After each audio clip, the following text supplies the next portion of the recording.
23 вересня, середа. В ефірі інформаційна служба «Заман». Я Оріні Сітомірова. Вітаю вас. Треба створити міжнародний майданчик по деокупації Криму. Про таке заявив президент України Володимир Зеленський на зустрічі з високим представником Європейського Союзу із закордонних справ та безпекової політики Жозепом Борелем. Ключова увага під час розмови була приділена питанням мирного врегулювання на сході України та ситуації з тимчасово окупованим Кримом. Високий представник ЄС зазначив, що Європейський Союз ніколи не визнає окупації півострова і не відступить від цієї позиції. Для нас це дуже важливе питання, яке за останні роки війни пішло чомусь на задній план і ніде не піднімається. В Мінську це не той майданчик формату піднімати питання саме Криму.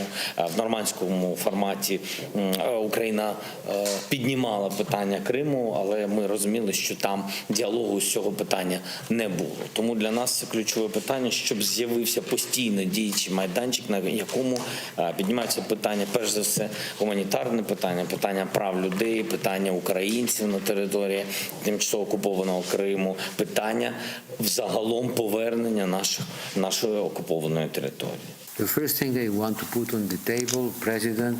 Я хочу ще раз, пане президенте, наголосити на нашій незмінній підтримці суверенітету та територіальної цілісності України. Я хочу сказати, що ми не визнаємо незаконну анексію Криму, ми ніколи її не визнаємо, і з нашого боку ми готові розглянути мирне рішення, яке буде підтримано Україною.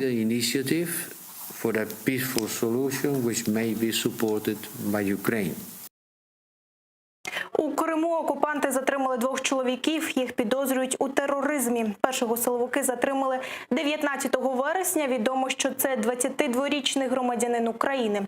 ФСБівці звинуватили його у розповсюдженні листівок, що містять заклики до дій, спрямованих на порушення територіальної цілісності Російської Федерації. Другого чоловіка затримали 21 вересня. Йому 28 років. Він також громадянин України. Як стверджують ФСБівці, він причетний до публічного виправдання і пропаганди тероризму та екстремізму. У затриманого начебто знайшли компоненти вибухових речовин, вогнепальну зброю і боєприпаси. Так званий суд у Криму заарештував чоловіків, при цьому не уточнюється, на який термін.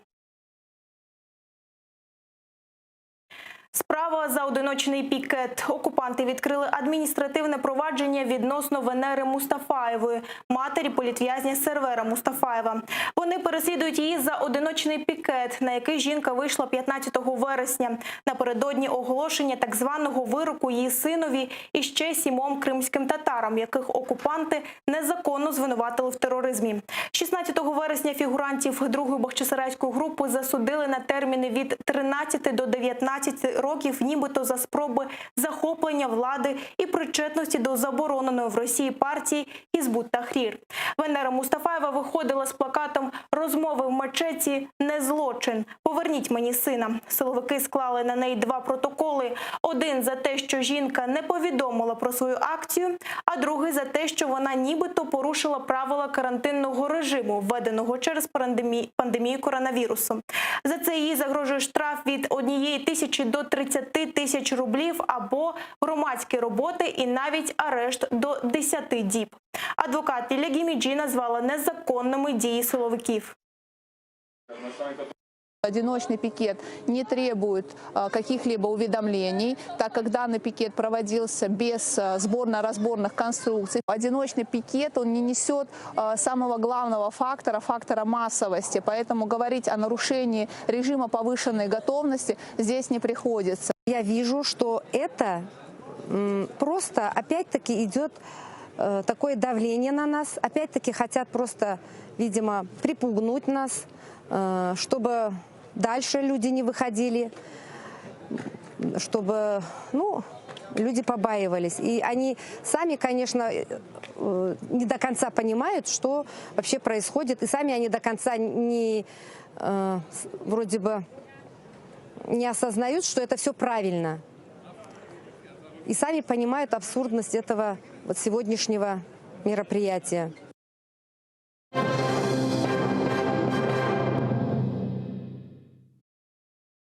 Окупанти пом'якшили умови перетину адмінкордону з окупованим Кримом. Відтепер мешканці півострова з паспортом Російської Федерації можуть безперешкодно, тобто багато разів виїжджати на підконтрольну територію України, якщо за межами Криму постійно проживають його близькі родичі.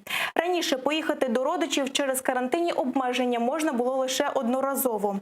Громадяни України, які мешкають на підконтрольній території та не мають паспорту Російської Федерації, тепер можуть неодноразово виїжджати в окупований Крим, якщо там мешкає їх хворий близький родич, який потребує догляду. Раніше до таких родичів можна було проїхати лише один раз. Росія намагається уникнути навіть розмов про звільнення вкрадених територій. Так, новий російський закон прокоментував член Меджлісу та керівник Кримсько-татарського ресурсного центру Ескендер Барієв. Йдеться про зміни, що ухвалила Держдума. Там прирівняли заклики до відділення території до екстремізму. Будь-яке порушення цілісності Росії за виключенням демаркації кордону. За такі заклики винний отримує штраф 500 тисяч рублів, а у повторному випадку загрожує терміном до 4 років в'язниці. А будь-які реальні дії щодо змін російських кордонів вартуватимуть 10 років за ґратами. Це стосується, зокрема, російських чиновників, вважає Барієв, щоб ті в майбутньому і не думали про статус окупованого Криму. Але, на думку правозахисника, рішення Держдуми не вплине на долю окупованого Криму, бо процес деокупації контролюватиме ООН. В том числе ограничиваются возможности даже чиновников. И даже в будущем российский чиновник не может обсуждать тему Крыма как не территорию Российской Федерации. Во всех документах ООН в соответствии с резолюциями вопросы, скажем, оккупации Крыма, вопросы оккупантов, как Россия, как страна-оккупант, и Крым, как оккупированная территория, оно будет рассматриваться. И вопрос как целостности Украины и как Крым часть Украины будет рассматриваться в ООН. Війна за Дніпровську воду. Російські десантники у Білорусі тренуються захоплювати гідровузли. Маневри окупантів дуже схожі на репетицію атаки на Північно-Кримський канал. І це на тлі того, як окупований Крим повільно висихає. Ще 30 населених пунктів лишилися без води. Цього разу на півночі півострова. Свердловини виснажені, автоцистерн бракує, а баки у Сімферополі не завжди наповнюють. Люди тим часом звикають до брудної, смердючої води по графіку. Та й та не піднімається вище 5-го поверху. Про виживання у посуху та ймовірну війну за воду. Далі у сюжеті. Посуха шириться окупованим півостровом. Слідом за центральним Кримом води бракує вже й на півночі. Раптово окупанти виявили, що пересихають вже й на швидкоруч вириті свердловини. Ними напували 29 населених пунктів. Воду тепер доставлятимуть цистернами, втім і їх бракує. Керівник окупаційного підприємства «Вода Криму» Володимир Баженов планує закупити більше водовозів, але бідкається і просить більше грошей. А ще в 4 десятках міст і селищ майже місяць воду бачать по графіку. Думали рятуватися синіми баками, що їх окупанти розставляли по всьому Сімферополю, але виявилось, що їх часто ставлять порожніми, а трубами вода йде і ржавою, і смердючою, та часто навіть не доходить до верхніх поверхів. На це жаліються, зокрема, мешканці Сімферопольського мікрорайону Бела Куна. Да качество отвратительное, но мне бы хоть какое-то качество. Дело в том, что говорили, обещали эти баки. Где они? Баки не установлены. Вчера на 9-м я жалуюсь, а вчера еле до 5-го доходила. Вчера вообще не было, 8 этаж. Вообще не было воды, на верхний даже не доходило. А сегодня в 7:20 ее уже не было. Было с 6 до 9. Сейчас 6, если дадут, всем уже отключают. Все.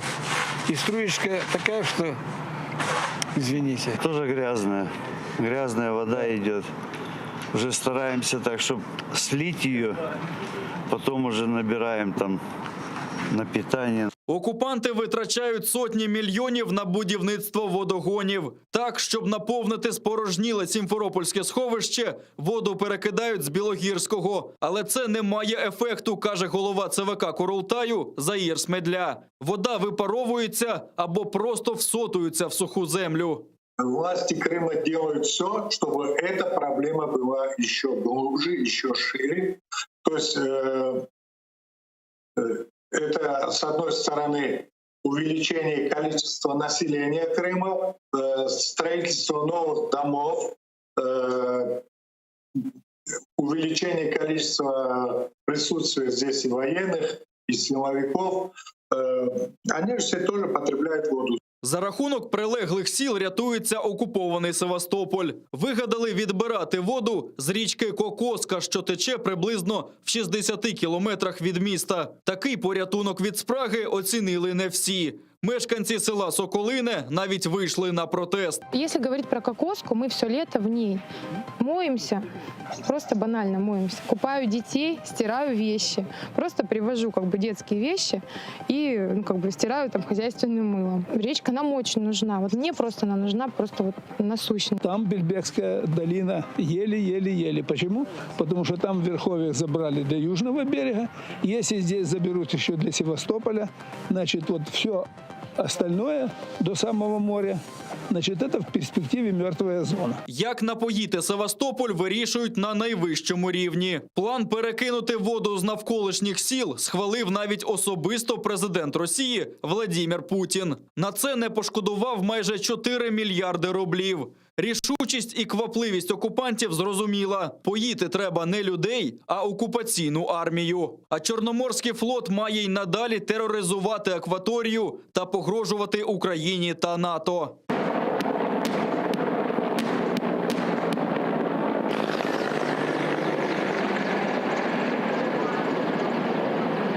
Сотні бронемашин, вертольоти та парашутисти. В 70 кілометрах від українського кордону тривають спільні російсько-білоруські навчання «Слов'янське братство» за участю псковських десантників. Це той самий підрозділ, чиїх бійців брали в полон українські військові на Донбасі. За легендою маневрів, їх ворог захопив єдине джерело води регіону. А ті вчаться форсувати річки та десантуватися, щоб взяти під контроль цей водний вузол. Натяк зрозумілий. Загарбаний Крим і військові бази окупантів повільно вмиратимуть без дніпровської води. За 6 років війни Росія намагалася підкупити українську владу та маніпулювати дипломатичними процедурами. Зараз розглядає можливість силою захопити Кримський канал, кажуть у розвідці. А позиція України незмінна. Воду отримає тільки вільний український Крим.